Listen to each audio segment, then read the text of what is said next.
네, 반갑습니다. 46번째 우리 세미나입니다. 이제 태풍 지나고 첫 번째네요. 네, 이제 여름도 이제 한 2, 3주 남았습니다. 더운 날이 지나면 또 이제 가을이 오는 것처럼 오늘도 우리 모든 삶 가운데 항상 뭐가 있냐면요, 업다운이 있습니다. 쌓인 곡선처럼 올라갈 때가 있으면 내려갈 때가 있고, 오늘도 신앙생활에도 어떠냐면 우리가 어떤 때는 한편으로 이렇게 이제 업이 돼가지고 올라갈 때가 있으면 어떤 때는 또 침체돼가지고 떨어질 때가 있고요. 또 떨어질 때가 있으면 또 우리가 새 힘을 얻고 또 올라가면서 뭐가 생기는지 아세요? 북방에 있는 나무하고 남방에 있는 나무의 차이가 있어요. 북방에 있는 나무는 있는데 남방에 있는 나무는 없어요. 그게 뭘까요? 나이테가 왜 생기는 거냐면 봄, 여름, 가을, 겨울이 있기 때문에 나이테가 생기는 겁니다. 오늘 신앙에도 항상 뭐냐면 우리가 이제 평탄하게 가는 것도 좋은 것 같지만 평탄하게 간 사람에게는 이제 어려움이 없기 때문에 어려움을 당하면서 우리가 신앙의 연륜이라는 체험이 생기는 거거든요. 그래서 우리가 어떤 상황에서든지 하나님께서 우리 또 선한 일로 인도하시는데 또 우리가 낙심치 않고 소망을 하나님께 두고 나가야 될 줄 믿습니다. 자, 우리가 에스겔의 이상, 에스겔서 1장을 다루고 있습니다. 특별히 이렇게 이제 제가 간단히 찾아보니까 특별히 에스겔서를 다루면서도 이 1장에 대한 부분들을 이렇게 심도 있게 다루는 걸 제가 못 찾아봤어요. 그 이유가 바로 뭘까요? 이게 하늘의 이상이기 때문에 굉장히 난해해요. 이게 대체 만나 뜻이 있는 것처럼 이것이 뭐냐 그러는 것처럼 하나님께서 보여주셨는데도 그걸 모른단 말이죠. 그걸 모른다는 이유는 바로 뭐냐면 우리가 성경 안으로 들어가지 못했다는 거예요. 성경 안으로. 그래서 에스겔서 1장은 요한계시록과 함께 하늘의 광경을 우리에게 보여주고 있습니다. 그리고 계시란 뭐냐면 하나님께서 우리에게 보여주시기 위해서 말씀하신 거예요. 이렇게 덮어진 장막을 보자기를 벗겨서 우리에게 보여주신 것처럼. 근데 오늘날 우리가 어떤 관념을 가지고 있냐면 하늘에 속한 것은 우리가 알 수 없다라는 관념을 가져요. 그래서 요한계시록을 요한계시록으로 부르지 않고 요한묵식으로 부르는 사람들이 있습니다. 묵시는 바로 감춰져 있다는 겁니다. 그래서 아주 난해하기 때문에 다빈치 코드의 코드를 푸는 것처럼 이렇게 풀어서 어떤 사람, 특별한 사람만 알 수 있지, 그것도 긴가민가 하는 거지 우리 같은 사람은 모른다라는 성경으로 만들었는데 이게 전혀 잘못 관념이에요. 계시지, 계시는 하나님께 우리의 힘으로 알 수가 없지만 예수 그리스도께서 그 인을 떼심으로 인하여 하늘에 속한 모든 비밀들을 우리에게 보이셨다는 걸 아셔야 돼요. 그런 관념으로 우리가 본다고 하면 에스겔 성경의 1장 말씀은요, 다른 성경에 비해서 아주 난해한 부분이에요. 아주 난해한 부분이에요. 요한계시록은 막 이러고 저러고 이렇게 막 하는 사람도 있지만 에스겔서 1장에 대한 것을 논하는 사람은 없어요. 왜냐하면 지 멋대로 이렇게 하려고 해도 안 되는 거예요. 다루질 않아요. 그래서 이제 이 시간이 조금 힘들 수가 있는데 우리가 그런 힘든 난해한 부분을 다루고 있다는 생각하면서 한 걸음 한 걸음 성경 안으로 들어가면 우리가 하나님의 뜻을 찾을 수 있을 줄 믿습니다.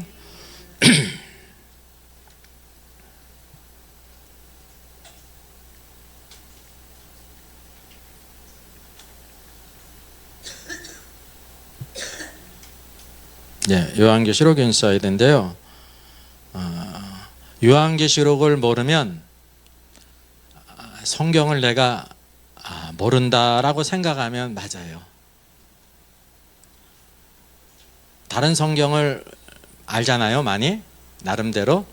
근데 이제 요한계시록을 모르면 내가 성경을 모른다라고 생각을 해야지 조금은 안다 생각하면 항상 문제가 생기는 겁니다.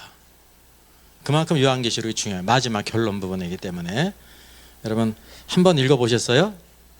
네, 한 번 읽어가지고 안 돼요. 예, 한 번 읽고 두 번 읽고 그리고 쭉 한 번에 스스로 성경을 이것이 왜 그러한가 해가지고 모순이 있는지 이게 왜 그러한지를 찾아야 제대로 알 수가 있는 것입니다. 그래서 우리가 하나님의 말씀을 깨닫고 알고 주님을 섬기는 그런 기쁨을 있기를 바라겠습니다. 오늘 말씀 보게 되면 내생물이 옮기는 원칙에 대해서 이와 같이 말씀하고 있습니다. 특별히 내생물의 그 위치와 방향을 우리가 알아야 되겠는데요. 우리가 생각하는 내생물과 우리가 이 성경을 보면서 내생물이 어떻을 것이라는 것을 예측하잖아요. 제가 이렇게 이제 내생물하고 이미지로 들어가 보면 여러 많은 사람들이 내생물에 대해서 이렇게 강해를 하고 언급하면서 그림까지 그렸잖아요. 제 각각 그려요. 제 각각. 이 내용은 다 들어가요. 내용은 들어가요. 여기 사람의 얼굴 같은 것도 들어가서 사자의 얼굴 같은 것도 들어가고 소의 얼굴도 들어가고 다 들어갑니다. 독수리 얼굴도 들어가는데 그 모양새가 다르다는 거죠. 그 왜 그럴까요? 이해하는 것이 틀리기 때문에 그런 거예요. 여러분 내생물은 어떻게 있냐면 제가 그림으로 표현했는데 하나님의 보좌 주위에 내생물이 있는데 흔히 생각할 때 사람의 모양을 하고 있는 내생물은 요 앞에 있고 라고 생각하는데 그게 아닙니다. 옆에 있는 그림과 같이 하나의 생물이 4개의 얼굴을 갖고 있어요. 하나의 생물이 4개의 얼굴을 갖고 있는 것입니다. 발은 소의 발바닥이죠. 날개는 독수리의 날개죠. 그걸 알아야 돼요. 그리고 독수리의 날개 밑에 또 뭐가 있어요? 사람의 손이 있어요. 우리가 생각하고 있는 그런 생물이 아니라는 걸 알아야 됩니다. 이게 하나님의 경륜 가운데 하나님이 창조하신 모든 피조물을 내생물이 대표하고 있을 뿐만이 아니라 무엇과 관계 있습니까? 예수 그리스도께서 이 땅에 오셨는데 하나의 복음서가 있는 것이 아니라 4개의 복음서가 있습니다. 마태, 마가, 누가, 요한복음에 필요한 것처럼 여기 내생물과 관계가 있다는 것입니다. 여기 보좌에 보게 되면 동쪽으로 내생물이 있는데 여기 왼쪽에 있는 그림과 같은 내생물이 있는 거예요. 각 4방면에. 그런데 동쪽을 바라보고 있는 동물이 사자라는 겁니다. 사자의 얼굴만 가진 생물은 없어요. 내생물인 이유는 4개의 얼굴을 갖고 있는 4생물이 보좌 주위 사방에 있다고 하는 사실이죠. 왼쪽으로는 요 내생물이 있는 것입니다. 근데 그림상으로 보듯이 우리가 오른쪽을 바라보고 있는 동물이 누굽니까? 약간 이게 비껴가지고 그렸잖아요. 그렇게 안 하면 뒤에 있는 독수리 얼굴이 안 보이기 때문에 이렇게 약간 비껴서 그린 거거든요. 이 그림을. 누가 있습니까? 소가 있는 것입니다. 남쪽으로는 누구의 얼굴이 정면으로 있냐면 사람의 얼굴이 정면으로 있고 다른 또 내생물이 같이 있는 것입니다. 반대로 북쪽으로는 독수리의 얼굴이 정면을 향하고 있죠. 북쪽을 향해서. 그래서 우리가 이 말씀을 보게 될 때 내생물이 어떻게 움직이느냐, 사방으로 다 움직여야 될 거 아닙니까? 그러니까 사방으로 움직일 때 오른쪽으로 움직일 때는 누가 주가 되는 거냐면 오른쪽으로 움직인다고 하면 누가 주가 되죠? 오른쪽에 있는 내생물 가운데서도 그 방면을 바라보고 있는 여기 이스트 방면이 동쪽은 사자라는 것입니다. 사자가 그 방면을 주도하고 있는 거예요. 그러면 다른 방면에 있는 내생물은 어떻게 되는 것입니까? 따라가야 되는데 어떻게 따라가야 되냐면 뒤에 있는 동물은 어떻게 돼요? 여기 오른쪽에 동쪽의 반대가 서쪽이거든요. 서쪽에 있는 내생물은 어떻게 따라가야 돼요? 성경에서 중요한 것이 돌이키지 않고 반드시 그대로 행하기 위해서 어떻게 하는 거예요? 뒷걸음친다는 거예요. 뒷걸음쳐. 그럼 앞에 있는 내생물은 어떻게 합니까? 옆걸음을 해야죠. 이게 돌이키는 것이 없다고 하는 것을 우리에게 보여주고 있어요. 이게 바로 무엇이에요? 사도 바울은 성도들을 향해서 우리는 하나님의 뭐다 그랬습니까? 하나님의 뭐다 그랬어요? 하나님의 땡땡땡이다 그랬잖아요. 앞글자는 동자고 끝에 글자는 자예요. 동력자라 그랬어요. 이게 뭐를 보여주고 있냐면 내 생물의 동력을 보여주고 있는 거예요. 동력. 동쪽으로 오른쪽으로 움직이기 때문에 그만 움직이는 것이 아니고 같이 움직여요. 그러나 돌이킴이 없다는 거죠. 동일한 원칙은. 또 이제 남쪽으로 움직이기 위해서는 이게 남쪽 사람의 얼굴을 정면을 하고 있는 내 생물이 이제 똑바로 걷기 때문에 주도하고 있는 거 아닙니까? 그러면 다른 동물들은 뒤에 있는 동물은 뒷걸음을 치고 옆에 있는 동물은 오른걸음이든지 왼걸음이든지 옆걸음을 해야 된다는 거예요. 돌이킴이 없이. 교회에 있어야 하나님의 역사는 다 그렇다는 것이면 누가 주가 되는 게 아니에요. 왜냐하면 동서남북으로 움직일 때가 있는데 남으로 움직일 때는 여기 사람의 얼굴을 하고 있는 내생물이 주도를 하지만 다른 내생물은 그럼 열중시하고 있는 것이 아니라 뭐 같이 움직여야 되는데 같이 움직인다고 그래가지고 똑같은 권리를 가지고 움직이려면 어떻게 해야 되는 거예요? 돌이켜야죠. 근데 돌이킴이 없이 반드시 그대로 곧게 행해야 된다는 거죠. 그대로. 이게 하나님께서 보이시는 네 생물의 움직임의 원리, 동력의 원칙이라는 것입니다. 여기가 있는 것처럼 이제 북쪽으로 걷게 될 때에는 앞에 있는 사람의 얼굴을 한 네 생물이 뒤로 걸음을 해야 되고 우편 걸음을 해야 되고 좌편 걸음을 해야 된다. 이것이 동력의 원칙이 오늘도 하나님의 교회 안에서 어떻게 주님을 섬겨야 될 것인가를 보여주고 있는 거예요. 때때로 교회 생활 가운데 어려움이 바로 뭐냐면 만약에 찬양을 하게 될 때 찬양을 봉사하는 사람이 있잖아요. 그 찬양하는 사람은 찬양을 리드하는 사람은 옆걸음입니까? 뒷걸음입니까? 앞걸음입니까? 앞걸음이거든요.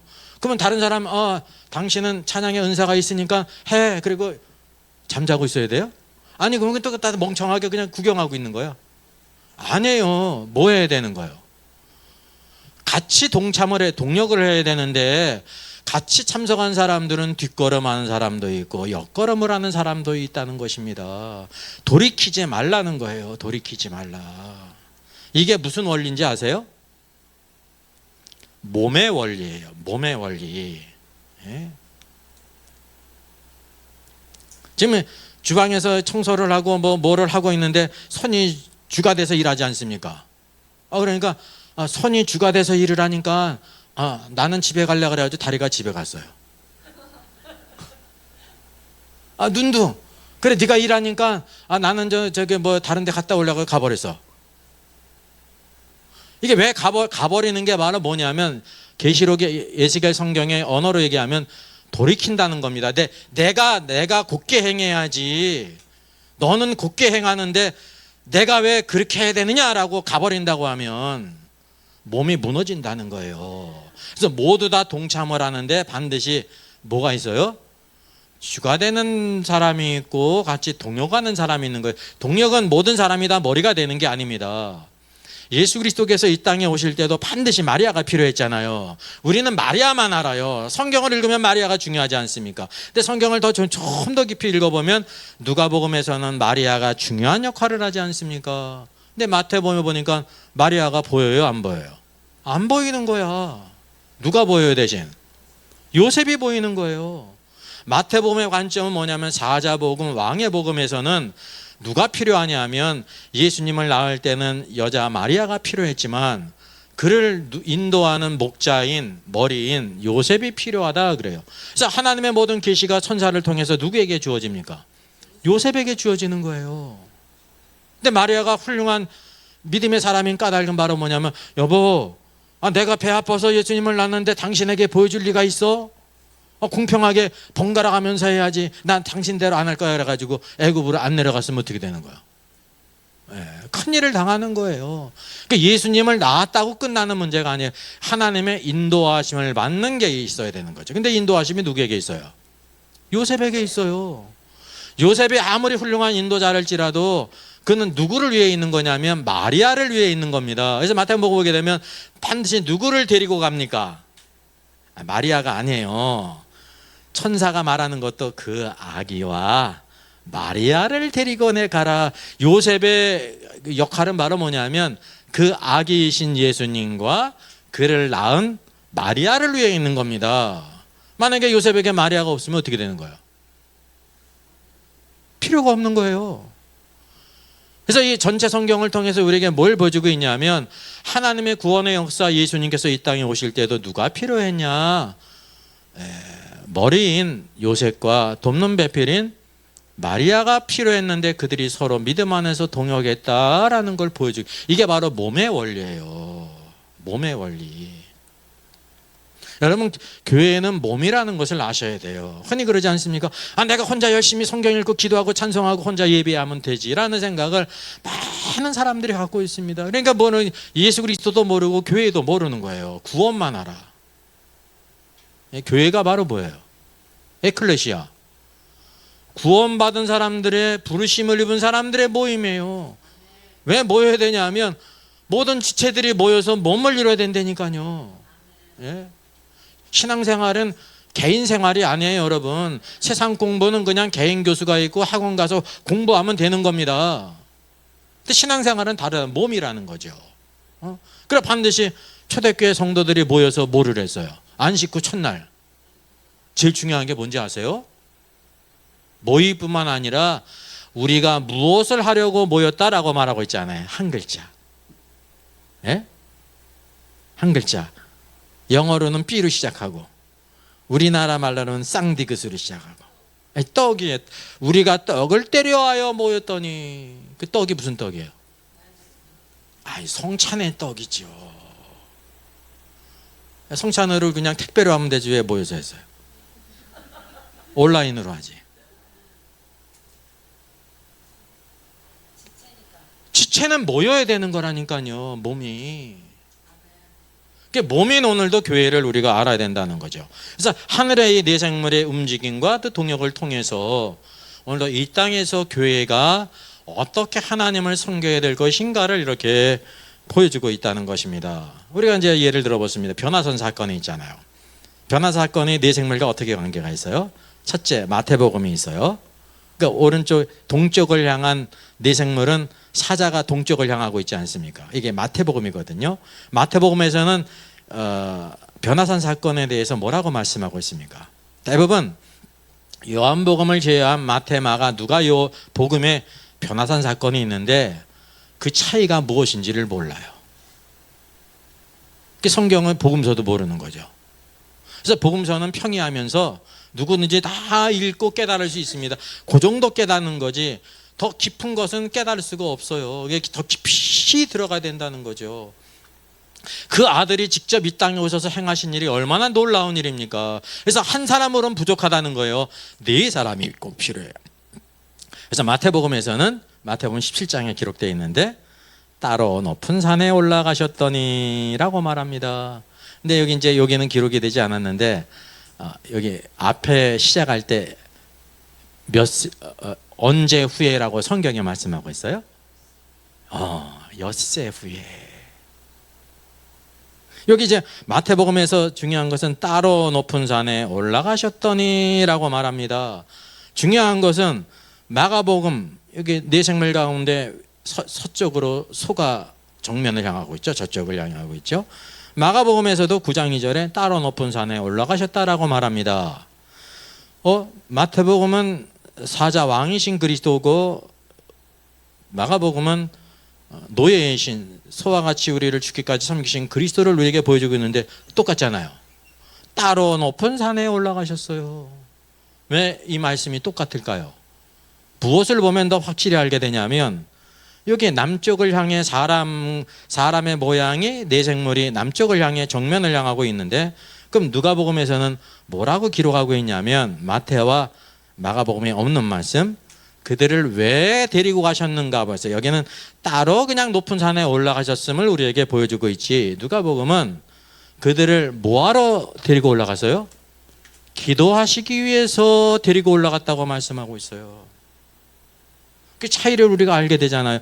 왜 기도하러 올라가셨다는 것을 누가복음에서만 보여주고 있느냐?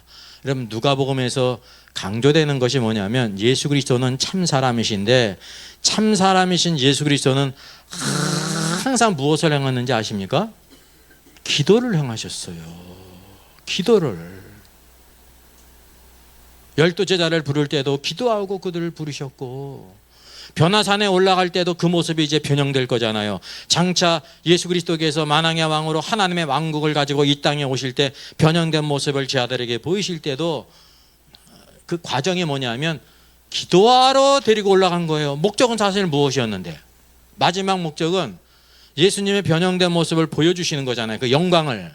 근데 그 징검다리가 반드시 뭐예요? 기도예요. 기도. 그 흔히 애들도 그러잖아요. 엄마가 누구는 데려가고 누구는 안 데려가면 안 돼가 내가 막 삐리툭해지잖아요. 그죠? 이렇게 제외되게 될 때. 여기 제 아들이 어떻게 했을까요? 그러니까 베드로, 야고보, 요한만 데리고 가는 거야. 그럼 제 아들이 어떻게 했을까요? 입이 이렇게 나왔겠죠. 주님, 우리는 같이 데리고 가시지. 왜 세지자만 데리고 갑니까? 삐리퉁해졌어요. 근데 주님이 기도하러 올라간다 그랬더니 입이 어떻게 됐을까요? 혹시? 그러면 괜찮아요. 난 또 뭐 그냥 맛있는 거 주는 줄 알고 제자만 우리가 흔히 이렇게 생각한다니까요. 따로 이렇게 데려가면 왜 예수님께서 세제자만 데려가셨어요? 한편으로 그 기도의 훈련을 시키러 간 거야. 기도한 사람이 변화산의 모습을 볼 수가 있는 거예요. 예수님의 모습을.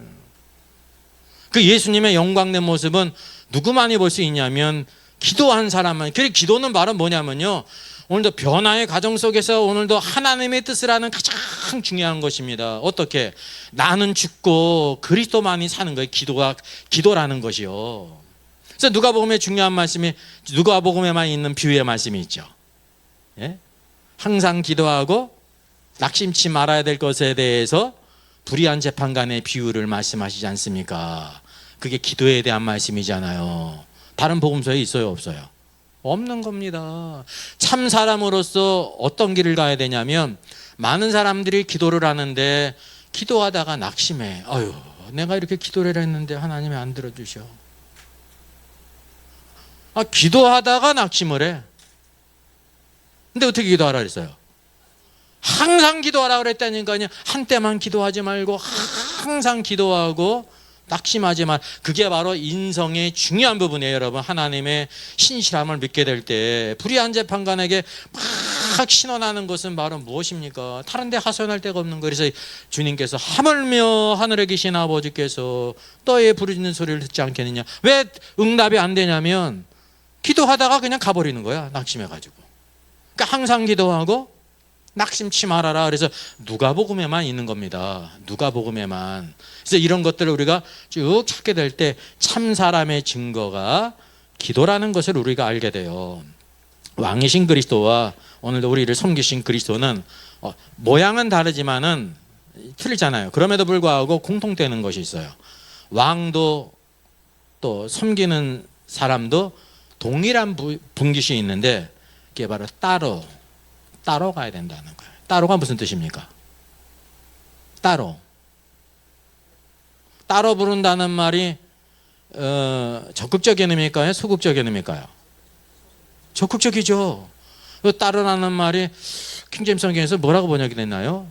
산상수훈에 이 말이 나오는데 강조된 게 바로 기도할 때든지 구제할 때든지 금식할 때 어떻게 하라고 그랬습니까? 은밀한 중에 보시는 하나님께서 이 따로라는 말이 은밀하게 내려가셨다는 거예요. 따로가. 오늘도 우리가 왕이신 그리스도를 따르는 사람은 은밀한 게 있어야 돼요. 은밀한 게. 내가 오늘도 주님을 따르는데 왕이신 그리스도를 따르고 있는가? 그게 뭐가 있어야 되냐면 은밀한 게 있어야 돼요. 내가 하는 걸 모든 사람이 다 알아. 그거는 그냥 마땅히 있어야 될 거죠. 예배 참석하고 뭐 이런 것들은 마땅히 있어야 될 거잖아요. 어떤 사람은 나 예배하는 것도 아무도 모르게 할 거야 그래가지고 혼자 어디 산에 올라가서 예배를 했어. 그게 예배입니까? 예배 드린 거는 하나님도 알고 사람이 다 아는 거예요. 모든 거. 근데 그게 전부면 안 된다는 거죠. 하나님만 알고 자기만 아는 은밀한 부분, 섬기는 부분이 있어야 된다는 것입니다. 그래서 여기 마가복음에서도 따로 은밀한 부분, 주님을 섬기는데 은밀한 부분이 있어야 돼. 은밀한 것들은 누가 갚으시는 거예요? 하나님이 갚으실 것이 있어야 되는 거예요. 그래서 이게 왕이신 그리스도와 오늘도 소유이신, 오늘도 죽기까지 섬기신 노예이신 그리스도의 공통점이 있는 거예요. 이게 무엇과도 관계되냐면 가상 7원이 있는데요. 마태복음과 마가복음은 서로가 일치가 됩니다. 서로 다른 면이지만 그런 면에서 일치가 된다고 하는 사실이죠. 그래서 이것을 통해서 뭐라고 말할 수 있냐면, 오늘도 우리가 기도할 때, 참 사람으로서 기도할 때는 누가 바로 곧게 걷는 거냐면, 여기 남쪽을 향해 있는 내생물, 그게 바로 사람의 얼굴이 정면을 향하고 있잖아요. 그는 곧게 거들지만 다른 내생물은 어떻게 걸어요? 뒷걸음 치든지 옆걸음을 쳐야 된다는 겁니다. 다른 거는 놀고 있는 게 아닙니다. 함께 동역하고 있는 거죠. 오늘도 우리가 기도할 때 참 사람이신 예수 그리스도를 닮아가는 거거든요.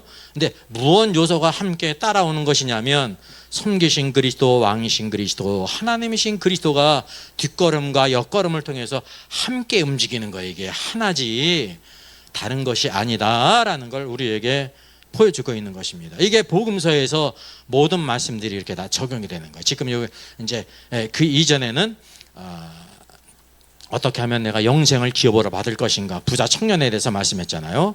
동일한 원리예요. 부자 청년에 대한 말씀이 요한복음 빼고 다 나와 있잖아요. 이게 서로 이렇게 관계가 있는 것입니다.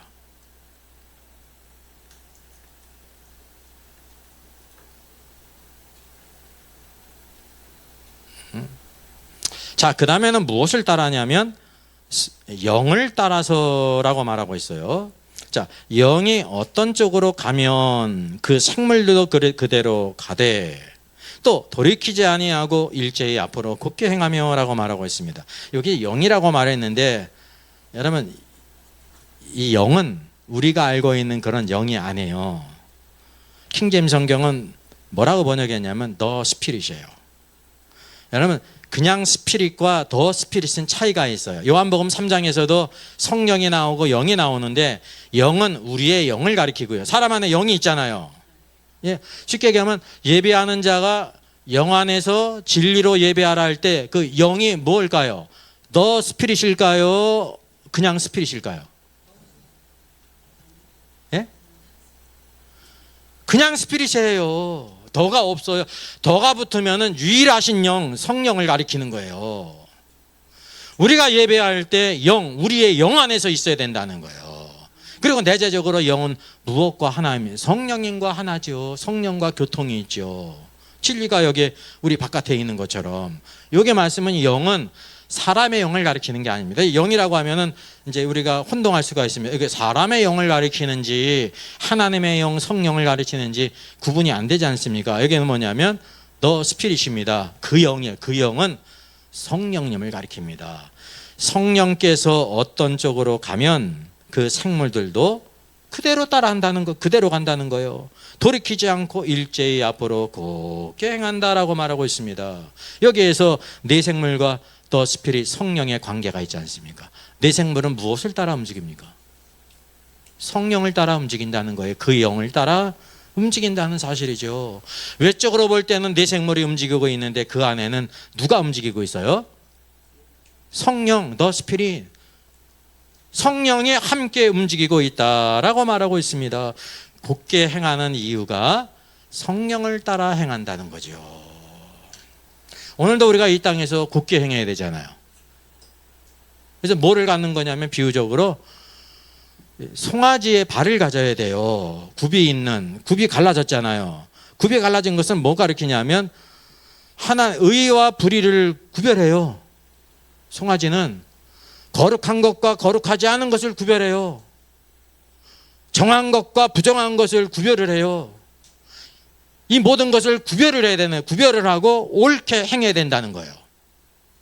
왜 우리가 하나님 말씀대로 곧게 행하지 못합니까?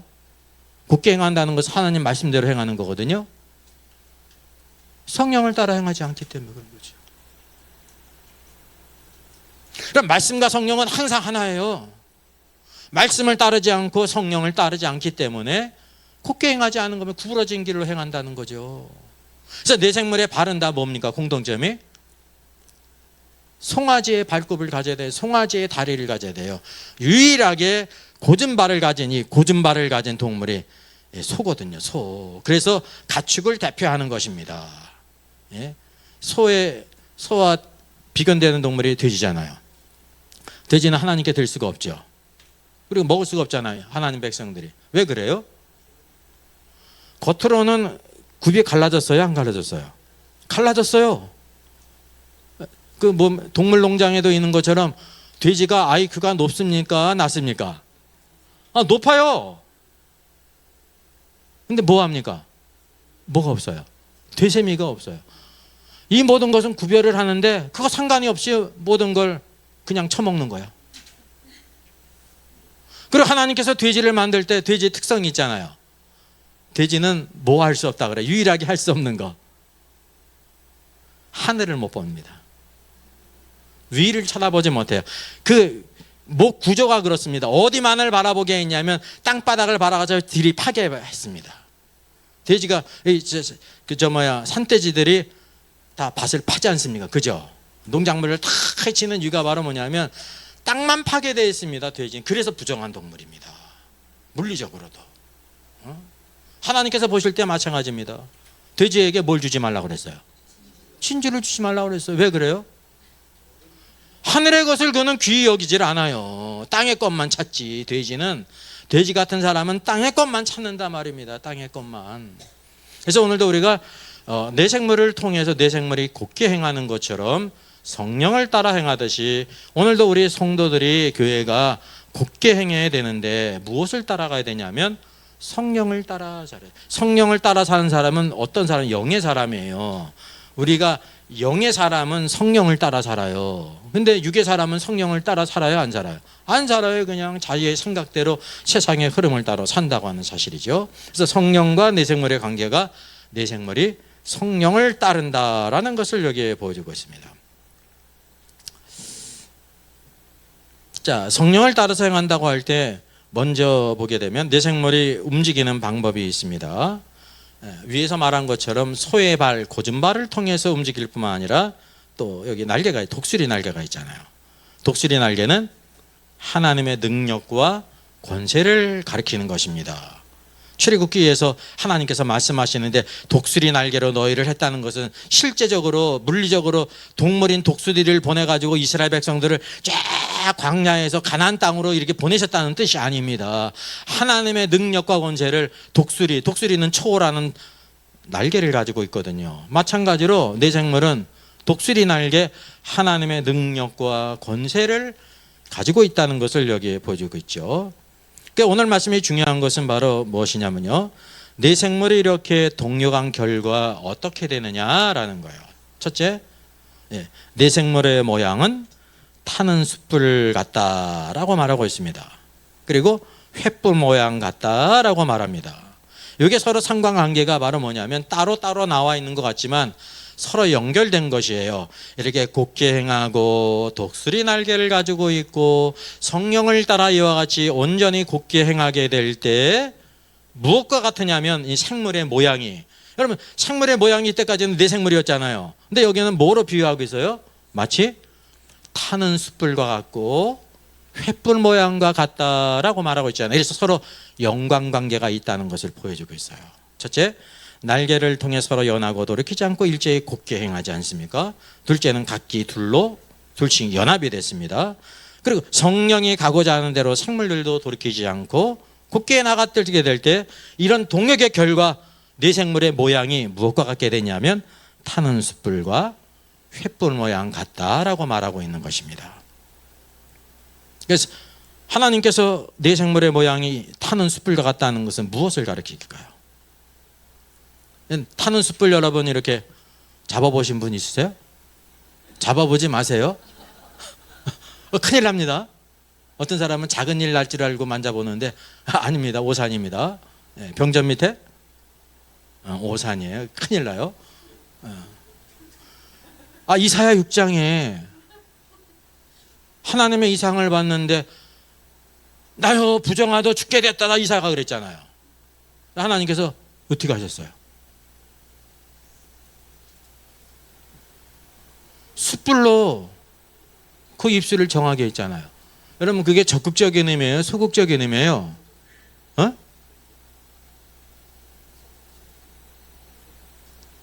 숯불로 이렇게 입술을 지진 거 아니면 정하게 했다는 거 아닙니까? 이게 적극적인 의미예요? 소극적인 의미예요? 이제 입술의 입장에서는 부정하기 때문에 정할 필요가 있다는 거예요. 소극적인 의미. 소극적인 것은 어떻게 돼요? 그 냉장고에 보관하면 안 돼요. 그냥 태워버려야지. 그래서 태운다는 것은 어떤 뜻이냐면 소극적인 것을 태워야 된다 그런 뜻이에요. 이 타는 숯불은. 여러분 우리 안에 뭐가 있냐면 뇌생물로 대표되는 소극적인 것이 있어요. 구원받은 이후에도. 우리가 흔히 예수 그리스도의 걸어가신 보혈로 우리가 죄의 용서함을 받았잖아요. 구원받았잖아요. 그러면 끝났습니까? 아닙니다. 구원의 문제에 대해서 끝났지만은 그 다음 새로운 시작이 있습니다. 유월절 다음에 무교절이 있고 쭉 절기가 있지 않습니까? 그래서 오늘도 우리 안에 있는 죄로 오염된 소극적인 것들이 있습니다. 그게 뭐냐면 우리 안에 여전히 세상 것들이 있잖아요. 구원받은 성도들 안에 세상이 있어요, 없어요? 세상 것들이 있어요, 없어요? 이제는 세상 것들로 오염이 됐잖아요. 세상 것들, 육신이 여전히 있다니까요. 썩어질 육신이 있다니까요. 사도 바울이 자기 안에 육신 안에 선한 것이 있다고 그랬어요, 없다고 그랬어요? 없다고 그랬죠. 그러면 그가 구원받지 못했어요? 구원받고 사도로 부르심을 입었음에도 불구하고 여전히 육신을 가지고 있기 때문에 죄의 몸을 깨닫지 않습니까? 육신이 있습니다. 그리고 자아가 있어요. 자아. 애들이 3살 4살만 돼도 자기 생각이 있잖아요. 그죠? 그냥 유치원 보내는데 엄마는 요 옷 입혀보내고 싶은데 아니래 끝까지 저 옷 입고 싶다는 거야. 그게 자아가 있어요, 여러분. 제가 예전에 보니까 그때 그 늦둥이를 낳습니다. 아빠가 한 60 몇 살인데 이제 아들을 낳았는데 이제 5살이 된 거예요. 그러니까 얼마나 이쁘겠습니까? 얼마나 이쁘겠어요. 걔가 이게 뭐를 좋아하냐면 모터 칼을 좋아해요. 진짜 이렇게 움직이는 소형 그 차 있죠. 이제 그거를 탁 선물해 줬더니 좋아하면서 그거 뜯어가지고 어디 가냐 그러니까 세차 시키러 간다는 거예요. 세차 시키러 간다 그래서 아빠가 야 그거 세차하면 그거 고장 난다 그러니까 얘가 딱 하는 말이 이제 아빠 나도 알아요. 나 5살이거든요. 5살만 돼도 안다는 거예요. 이게 사람이니까 그런 게 자아가 있습니다. 예수님 믿어서 10년, 50년 됐는데 여전히 뭐가 있어요? 자아가 있잖아요. 내가 살아있잖아요. 자아의 문제를 오늘도 우리가 처리를 해야 된다는 거죠. 우리가 예전에 예수님 믿는 다음에 이전에 예수 믿지 않을 때 좋아하던 것 여전히 좋아하는 게 있죠. 있어요, 없어요? 근데 그게 하나님 보실 때 별로야? 근데도 그거 끌어안고 있어요, 안 끌어안고 있어요? 끌어안고 있는 거예요. 그냥 비근한 예로 예전에 그냥 고스톱 아니면 세상에 재미가 없었어. 예수 믿었어. 근데 뭐냐면 이걸 못 끊는 거야. 못 끊어. 고스톱을 못 끊어. 네, 고스톱. 그래서 어떤 말까지 있습니까? 천국에 가면 고스톱 있냐고. 아마 없을 거라 그러니까 고스톱 없으면 안 간대. 사람마다 좋아하는 게 있다는 뜻입니다. 사람마다. 그 자신의 생각과 견해가 있지 않습니까? 우리 인간은 다 그렇잖아요. 자기 생각이 조금 이렇게 그냥 침해를 받으면 기분이 나빠지는 거잖아요. 그죠? 기분이 나빠져요. 이 사람의 감정의 동물이라 그러잖아요. 이 사람은 뭐든지 자기 의견을 받아두고 막 떠받쳐 주면 아주 그냥 아주 기쁘고 즐거워가지고 그 최고로 생각하잖아요. 세상에서도 그렇고 교회 안에서도 그렇다니까요. 근데 우리가 뭐를 알아야 되냐면 구원받은 다음에 우리가 하나님께 부름을 입은 다음에 하나님을 위해서 우리가 동력하기 위해서 무엇이 필요해요? 모든 이 소극적인 것이 태워져야 된다는 거예요. 태워져야 된다는 거예요. 여러분 성막에 들어가면 첫 번째 제단이 있지 않습니까? 제단은 피를 뿌리는 곳이잖아요. 재물이 죽어지는 그걸로 끝이 아니죠. 그 다음에 뭐가 나와요? 물두멍이 있어요. 물두멍은 뭐 하는 곳입니까? 씻는 곳입니다. 왜 물두멍은 죄를 씻는 곳이에요? 아닙니다. 죄의 문제를 해결한 다음에 또 뭐가 있어야 되냐면 여러 가지 모든 더럽고 소극적인 것을 씻어버림이 있어야 된다는 것입니다. 이 모든 것들이 완전히 다 태워져야 된다라는 걸 이제 여기서 보여주고 있어요. 자, 보세요. 오순절 성령님이 강림하셨습니다. 이 그림으로 이렇게 펴내는데 여기 사실 큰 오류가 있습니다. 이제 화가들이 그림을 그리니까 그럴 수밖에 없죠. 그리고 이렇게 이런 것들을 성경을 가르치는 사람들이 제대로 못 가르쳤기 때문에 그림으로 잘못 나타나는 거예요. 여기에 제일 큰 잘못이 뭡니까? 저 위에 있어요. 위에. 저 오순절 성령님 광경을 그림으로 나타냈는데 성령이 비둘기같이 임하시잖아요. 오순절 성령님이 비둘기같이 임하십니까? 이거 큰 오해예요. 비둘기 같은 성령이 임하신 분은 예수 그리스도밖에 없어요. 그분이 죄가 없는 분으로서 하나님의 아들이고 성령이 임하신 것은 이분이 바로 메시아이다, 하나님의 아들이라는 증거거든요. 오순절 성령은 뭐가 임했습니까? 첫째, 급하고 강한 바람이 불었습니다. 눈에 보이지 않잖아요. 근데 알아요? 몰라요? 알죠. 뭐를 통해 알았습니까? 바람 소리 같은 것이 들렸어요. 급하고 강한 바람 같은 소리가 온 집에 가득했다 들렸다니까요. 그 바람이 있을 뿐, 비저블한 것이 있을 뿐 아니라 뭐가 있었습니까? 불의 혀처럼 갈라진 모양이 각 사람 위에 이렇게 임했습니다. 불이 임한 게 아니에요. 불의 혀의 혀처럼 갈라진 모양이라니까요.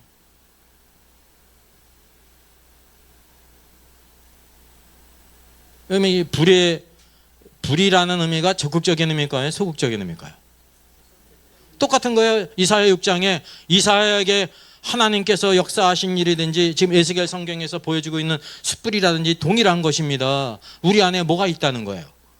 태워져야 될 것이 있다. 불은 그게 불의 모양이에요. 불의 모양. 성령이 불의 모양으로 임한 겁니다. 불이 임한 게 아니에요. 근데 중요한 것은 어떤 모양이에요? 혀의 모양이에요. 통. 왜 혀의 모양으로 임했을까요? 뿔의 모양으로 임하든지 막 그러면 좋지. 성령이 임하시고 태우는 게 어디와 관계 있다는 거예요? 혀와 관계 있다는 거예요. 혀는 뭘 대표합니까? 언어, 말, 사상, 그 사람의 생각, 의견, 말을 대표하지 않습니까? 여러분, 바벨탑 사건으로 인해서 인간의 언어가 나뉘게 됐습니다. 언어가 하나이기 때문에 하나님을 대적하는데도 일사불란한 거야.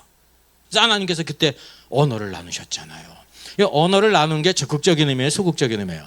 소극적인 의미예요. 죄를 짓는데 지금 더디져라. 왜냐하면 의사소통이 안 되니까. 그래서 우리가 외국어 배우는 게 이렇게 힘든 겁니다. 이때부터. 사람이 죄 짓는데 언어가 하나이니까 빨리 행하거든요. 소극적으로. 근데 오순절 성령이 임하실 때 뭐를 해결했냐면 모든 민족과 나라 모든 족속들마다 자신의 사상과 생각이 다 있는데 이제 오순절 성령께서 불의 혀의 모양으로 임하심으로 말미암아 우리의 태워질 것이 있다. 그것이 어디에 있다는 거야? 혀에 있다는 것이 혀의 모양으로 너희들의 사상과 생각과 견해와 모든 의견과 이론은 다 태워져야 된다. 이렇게 다 태워진 결과가 뭘까요? 태워진 결과가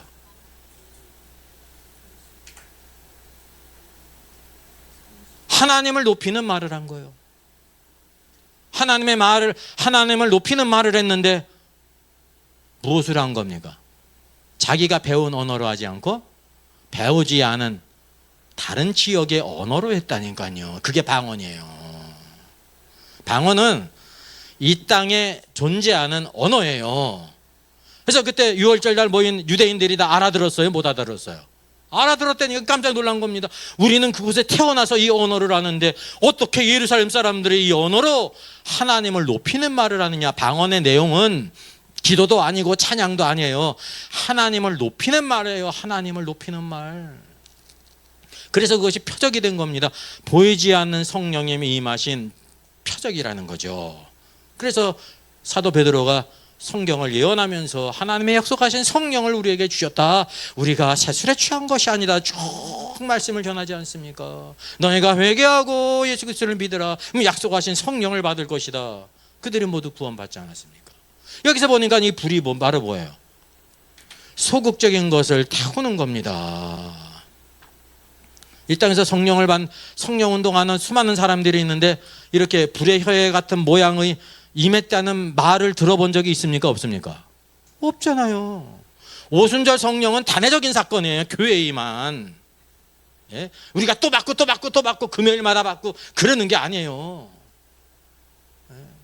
오순절 성령이 여호와 일곱 절기 가운데 무엇으로 예표됐어요? 유월절, 무교절, 그다음 뭐가 있어요? 초실절. 뭐가 있어요? 오순절이 있지 않습니까? 6월절이 7번 있어요? 10번 있어요? 한 번이잖아요. 그러면 초실절이 예수님의 부활이 어떤 사람이 예수님 믿을 때마다 있습니까? 탄회적이죠. 오순절이 예수님 믿은 사람이 믿을 때마다 오순절에 임해가지고 성령을 받는 거예요? 탄회적이지. 나팔절도 탄회적이죠. 초막절도 탄회적이지. 물론 우리가 오순절 성령이 임하셨는데 오늘도 교회 안에 몸에 임하신 것이며 누구든지 예수님을 믿게 될 때 오순절 성령이 임하셨는데 두 번째 문제는 뭐냐면 우리의 혼이 깨어져야 영이 흘러나. 그게 성령 충만이에요. 우리가 받는 게 아니에요. 성령 충만 하라예요. 하라. 우리의 생각과 여기 있잖아요. 생각과 감정과 사상과 모든 선호와 모든 것들이 다 깨어지게 될 때 영이 흘러나오는 것이 충만입니다.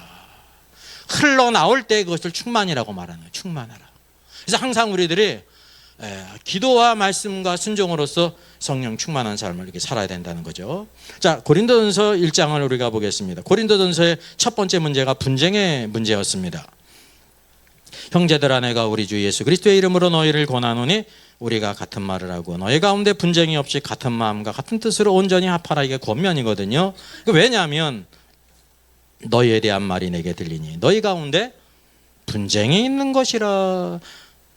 각각 너희는 나는 바울에게 속했다, 나는 아볼로에게 속했다, 나는 게바 베드로에게 속했다, 나는 그리스도께 속한 자라 한다고 말하니 이게 잘못된 것을 책망하지 않습니까?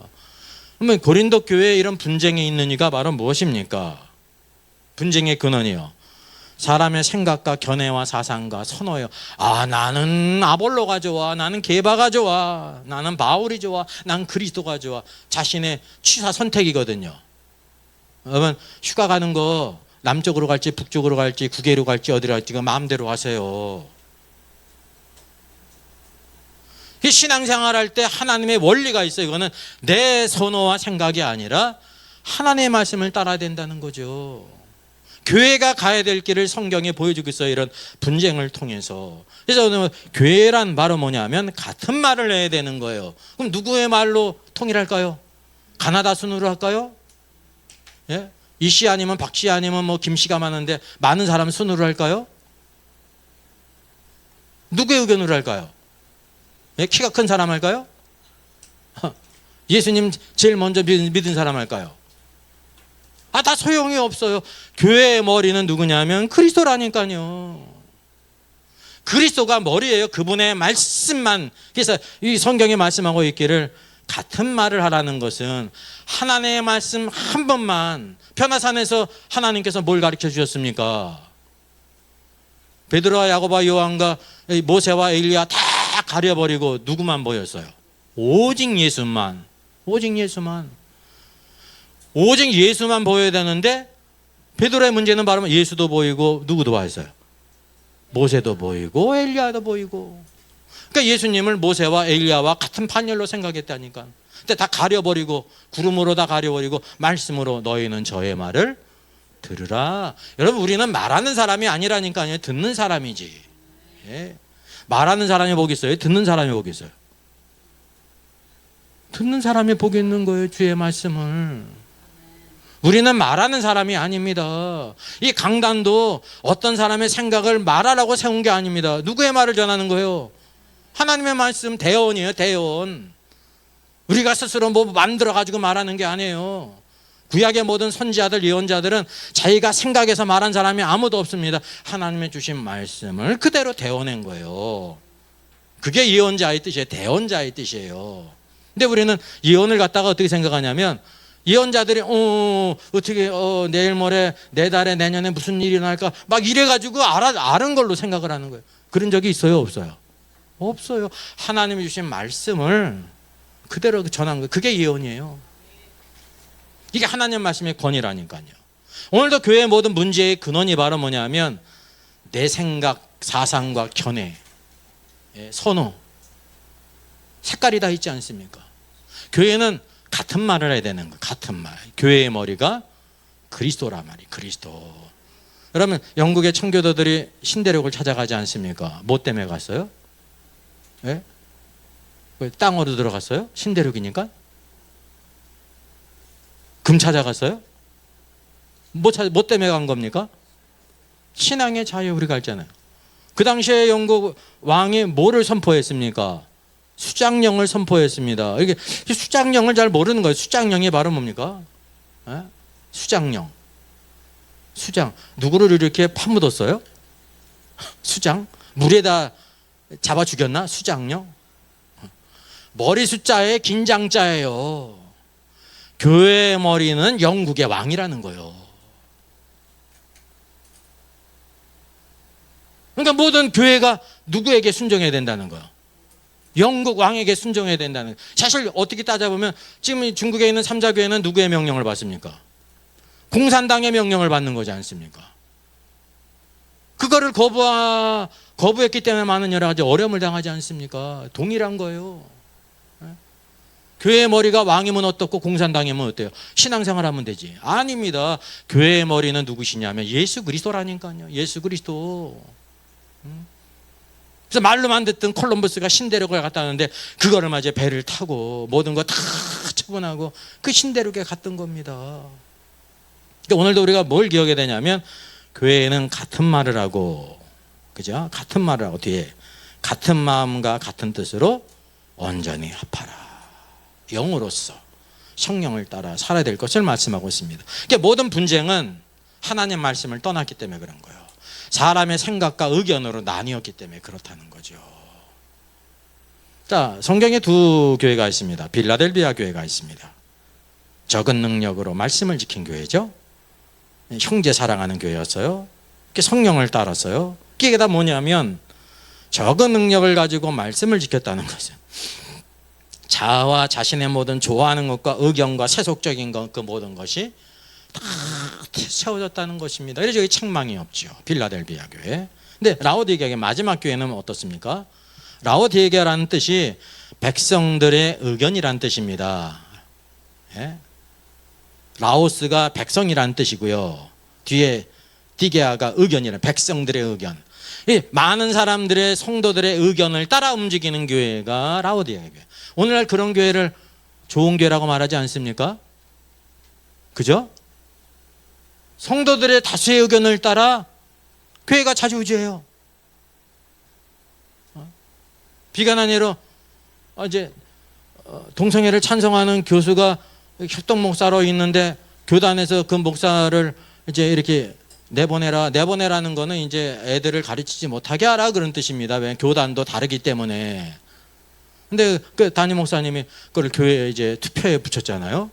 근데 성도들이 저 목사님이 그래도 우리하고 6년, 7년, 8년 있었는데 우리가 의리가 있지. 어떻게 그 목사님을 이렇게 내보내느냐. 그래가지고 그 목사님을 끝까지 붙들었잖아요. 붙든 다음에 어떻게 된 거예요? 노예를 탈퇴했어요. 뭐 지지하느냐고. 동성애 찬성하는 한 목사님을 지지하느냐고 노예를 탈퇴한 거예요. 의리는 있는 교회죠.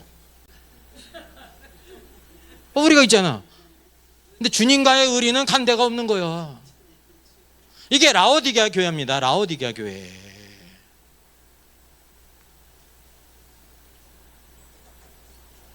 교단의 정체성은 동성애를 찬성하지 않거든요. 그리고 다른 교단 목사고. 마땅히 그러면 그걸 내보내야지. 노예가 그렇게 지도를 하면. 근데 이런 교회가 우린 교회는 성도들의 의견대로 움직이니까 좋은 교회라고 생각한단 말이죠. 근데 라우디게 특징이 바로 뭡니까? 미지근한 교회입니다. 주님이 뭐라고 말씀하세요?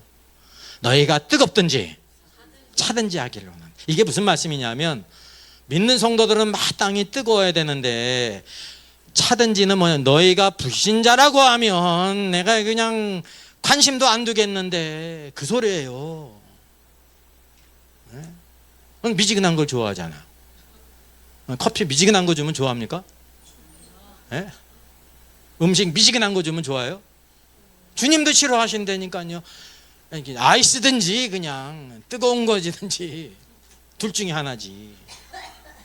그래서 오늘도 우리가 우리 안에 있는 이 모든 사상과 선호와 모든 견해들, 사람이 이게 얼마나 중요하면 하나님 말씀보다 이렇게 높이 있거든요. 근데 교회의 머리인 그리스도를 떠난 것이죠. 자, 성경적 남녀 리더십과 헤드십입니다.